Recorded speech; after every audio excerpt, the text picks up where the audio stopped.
አንቺም አብረሽ መሄድ አለብሽ። እናት በጣም ታማ ከሆነ እህት ትሰዳት። ምንም ሊፈጠር ይችላል። እናቴን ራሴ ነው ወስዳት። ቆይ ሱቁስ ይዘጋላ። ከእናቴ አይበልጥም። ከሄድክ ሚስት አለኝ ብለህ ለመመለስ እንዳታስብ። በቃ ነግሬሻለሁ። በምንም ታምር ሐሳቤን አልቀይርም። ይሄው ይሳ እሺ 100 ብር ቲፕ ነው። በይኒ ዳውን ና እሱ ደልቶታል አባቴ። ታሳዝኛለሽ። ይቅርታ ወንድሜ። ችግር የለውም። በእኔ ምክንያት እኮ መጣላት የለባችሁ። ለእሱ አታስብ። ይሄ የሰጠው ለተትና አገልግሎት ነው። ቅድም እናቴ ታማለች ስትል ሰምቼ ነበር። የልትወስዳት አሰብክ? ሐኪም ቤት ልወስዳት ነው። እግዚአብሔር ይማርልህ። ይህንን ደግሞ ለአባቶች አስገባልኝ። ካለን ላይ ማካ። እስቲ ሁላችሁንም አንድ ጥያቄ ልጠይቃችሁ። ስትሞቱ መቃብራችሁ ላይ ምን ተብሎ እንዲጻፍ ትፈልጋላችሁ? እሺ ከምሩ እንጀምር። ተመስገን ደክሞኝ ነበር ተገላገልኩ። እሺ እኔስ? ዛሬ አንድ ላይ ቀበራችሁኝ እንጂ ሁላችሁም አንድ ባንድ ገላችሁ ነበር። እሺ አብርሽስ? የውሸት ተኖሮ የእውነት ተሞተ። አንተስ ግን ጥሩ ሰው ነው ብላችሁ የውሸት እንዳታለቅሱልኝ። ብዙዎቻችን ህይወት ድክም ብሎናል። እግዚአብሔር ለሁሉም ጊዜ ያለው ብለን ነው በተስፋ ያለነው። እኛ ኢትዮጵያውያኖች ስንሞት ውድ ነን። ጥሩነታችንና ደግነታችን ስንሞት ነው የሚታወቀው። ሰው በህይወት ሳለ ካልተረዳዳ፣ ማዳመጥ ባለብን ሰዓት ሳናዳምጠው ስናጣው ማልቀሱ ለቀባሪው ማርዳት ነው።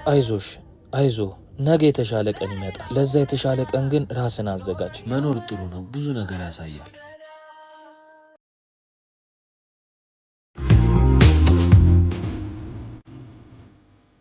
ማለት ነበር። አራቂት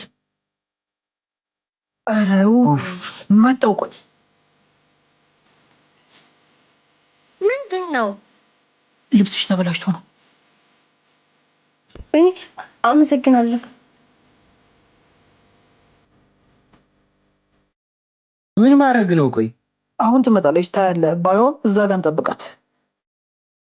ወይ ወጣ ታረጃለሽ ወይ?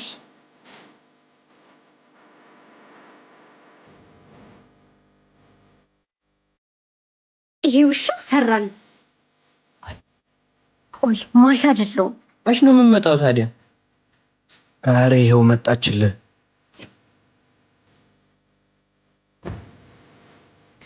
ምን ማድረግ ነው? ታምሪያለሽ። ለከፋ መሆኑ ነው። ስራ ፈት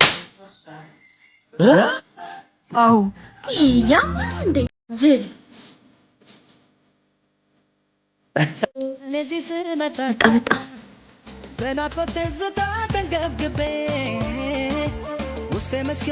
ቆይ ምን እያደረግሽ ነው?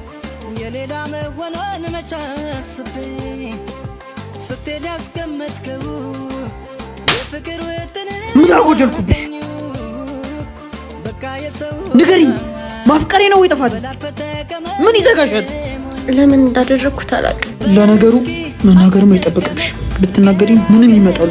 ሁለተኛ አጠገቤ እንዳትደርሽ። ለሞት 10 ቀን እንደቀረኝ ከመናገር ይሄ ይሻላል።